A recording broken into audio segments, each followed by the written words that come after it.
Nigel Farage's ambition to become Prime Minister by 2029, though unlikely, is worth examining because of its implications for UK politics. And his recent comments at Reform UK at the party conference have sparked discussions on whether or not this could actually happen. These are the key factors influencing the possibility and why Farage remains a formidable force. First of all, the electoral landscape and the political momentum are significant. His assertion that he could be Prime Minister rests on his party's success in gaining momentum, and his initial thrust into Westminster has been staggering. The fact that it's taken, 8 attempts is another matter, and that's a personal issue. Reform UK now has 5 MPs and finished second in 98 constituencies, 89 of which were Labour seats. This is a significant achievement for a relatively new party and signals a potential shift in the electoral landscape. However, converting this momentum into a national victory is another matter entirely because of the first-past-the-post system. The UK's system favours the established parties, making it difficult for new parties to gain a majority in Parliament in the first place. The fact that Reform UK has already got there is remarkable. Of course, Reform UK is not a new party. It's simply a rebranding of UKIP or of the Brexit Party and so on. It's just Nigel Farage's little tool. And that's important to remember. The second point is the Farage appeal beyond its core issues. Farage has been synonymous with Brexit and the anti-immigration rhetoric, which has been picked up by the Conservative Party and reluctantly also picked up by the Labour Party, which I think is a mistake.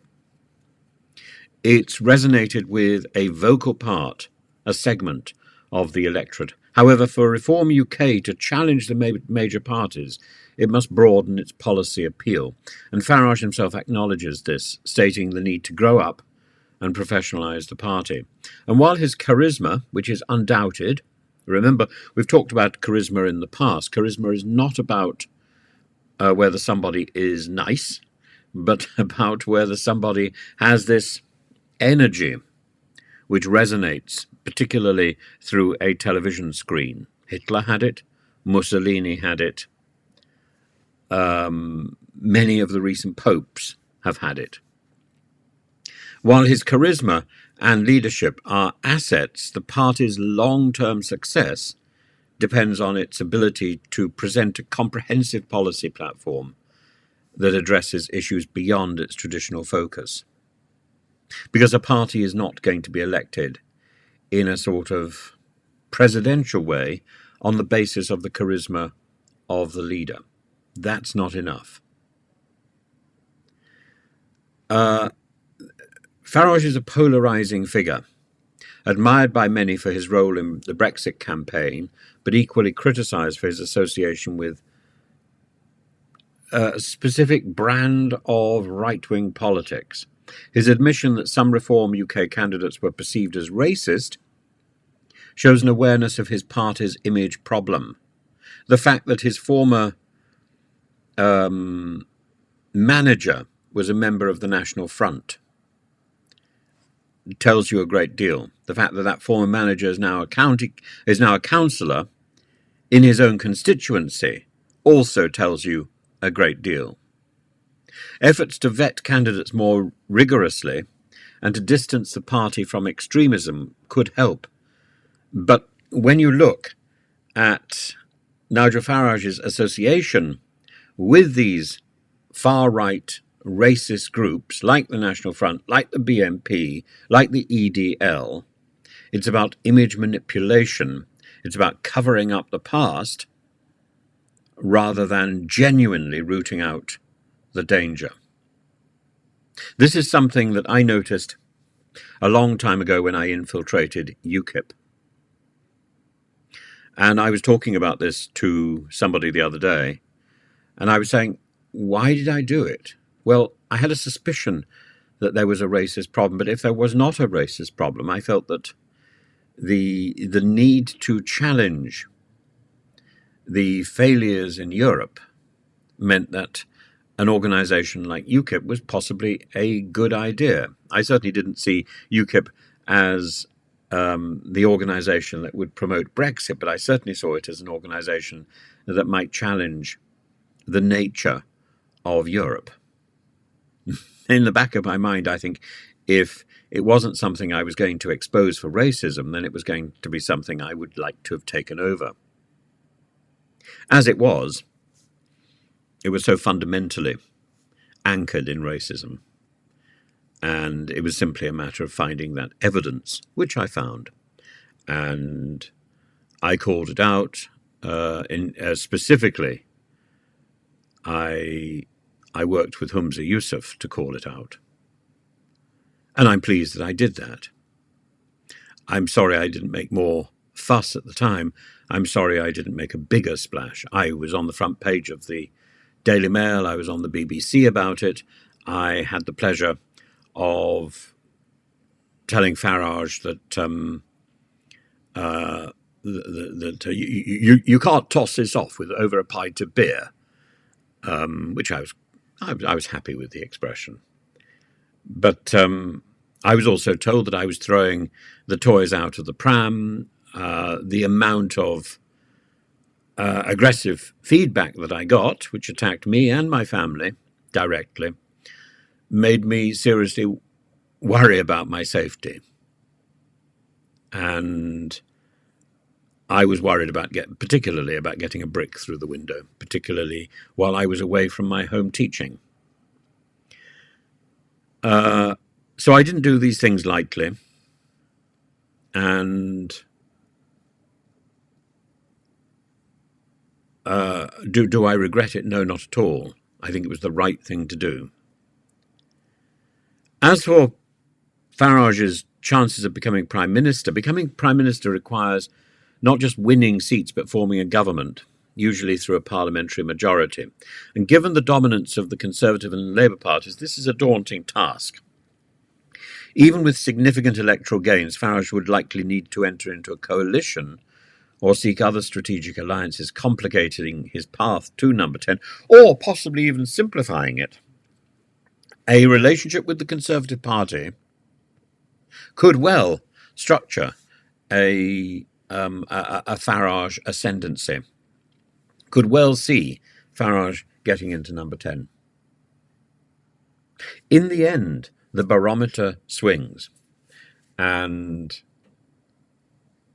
it depends how long we have a Labour government, but the alternative would be a Conservative government, unless the Lib Dems become the power of opposition. My own hunch is that should the Conservatives throw their lot in with reform, the Lib Dems would move into that power of opposition and would then become the next automatic government of the country. So the link between Farage and the Conservatives would spell Conservative doom, would not automatically indicate Farage as the next leader of the country. But even if he became, or even if he never became Prime Minister, Farage's influence on politics is undeniable, is unquestionable, and is significant. His role in the Brexit referendum reshaped the country's political landscape. For the worst, be in no doubt, we have no Brexit benefit. The Brexit which was sold to us was fake gold. And I don't think could ever have been anything else. But I am prepared to concede that a Brexit that was better negotiated could have been better than what we've got. So I think the bad deal of Brexit was compounded by the stupidity and the incompetence of Lord Frost, Theresa May, Boris Johnson, and those individuals connected with negotiating the Brexit with the EU. We have the worst of both worlds. And throughout this, Farage stood back from the fray and did not take responsibility for helping with those negotiations. The one man who had pushed this forward withdrew and bickered from the sidelines. And the government at the time, the Conservative government at the time, was not big enough and bold enough and confident enough to demand that Farage played a central role in those negotiations. Had he played a central role in the negotiations, maybe it would have been better. Maybe it would not, but certainly he could have been held to account for the mess that has now been created.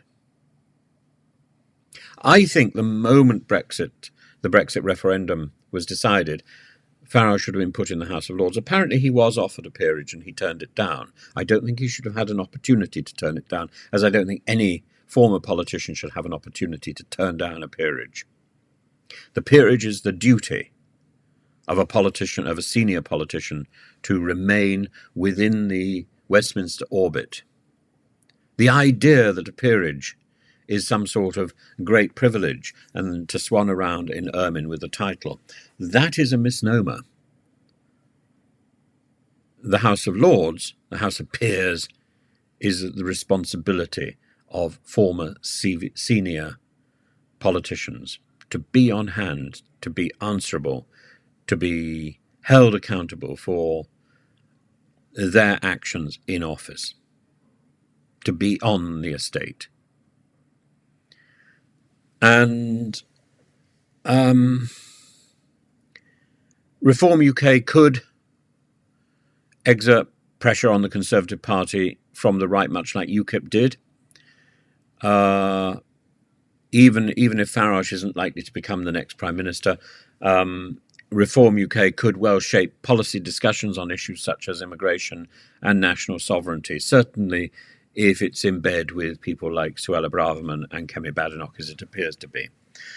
Farage becoming Prime Minister remains improbable because of the structural and political barriers set up by the UK's electoral system. But his impact on British politics cannot be dismissed and will not be dismissed.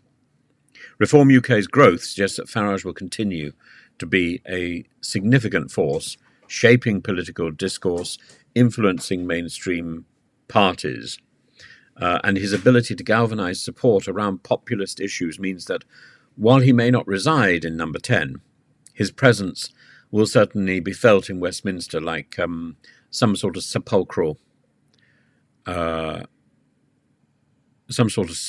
being. Farage is the Sauron of Westminster.